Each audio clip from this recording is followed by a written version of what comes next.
భోజనం చేశారా? అందుకే కాల్ చేశాను లక్ష్మి. మీరు పంపించిన వంకాయ కూర అద్భుత. థ్యాంక్స్ అండి. ఏమైందండి? ఏంటి మీ వాయిస్ అంత డల్గా ఉంది?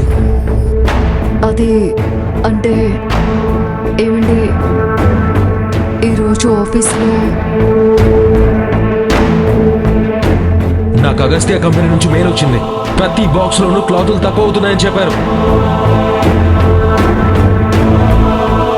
24 గంటల్లో తప్పెక్కడ జరుగుతుందో కనుక్కుని చెప్పకపోతే ముందు నేను జాబ్ లోంచి తీసేస్తాను.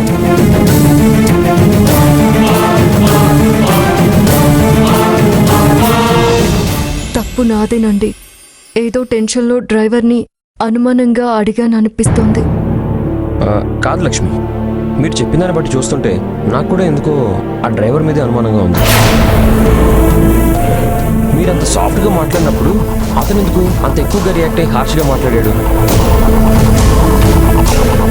మనకి తెలుగులో సామెత ఉంది, గుమ్మడికాయ దొంగ ఎవరంటే భుజాలు తడువుకున్నట్టు. అలాగా అతను ఎందుకు అంత రియాక్ట్ అయ్యాడు లక్ష్మి? ఒకసారి నా మాట విని మళ్ళీ బాగా ఎంక్వైరీ చేయండి. వాడి నిజస్వరూపం బయటపడిపోతుంది. లక్ష్మి, మీరు ఎక్కువ టెన్షన్ పడొద్దు. ఏదైనా అవసరం అయితే నేను ఉన్నాను కదా, హ్యాపీగా ఉండండి. ఓకేనండి, బాయ్. సరే లక్ష్మి, బాయ్.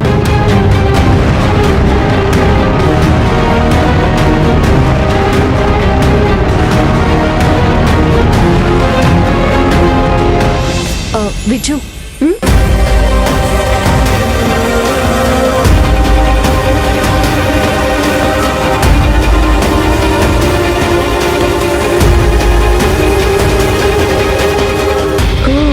ప్లాన్ అదిరిపోయిందే.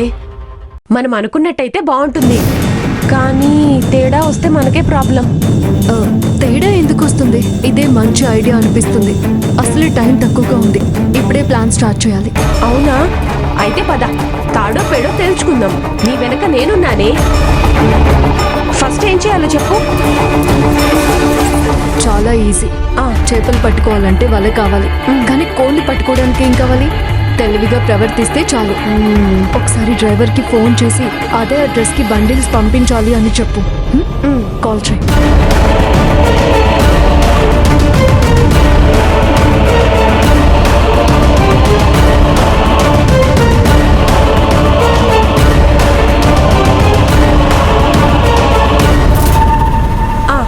ఓకే, ఎక్కడున్నాడు? ఇక్కడే బయటే ఉన్నాడంట. 2 నిమిషాల్లో వస్తానన్నాడు.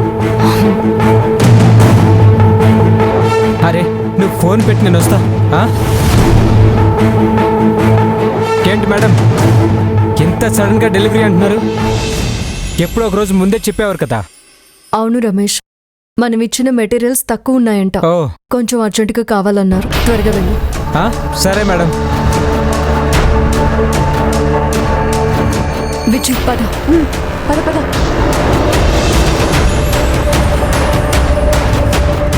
విజయ్, రా. సరే.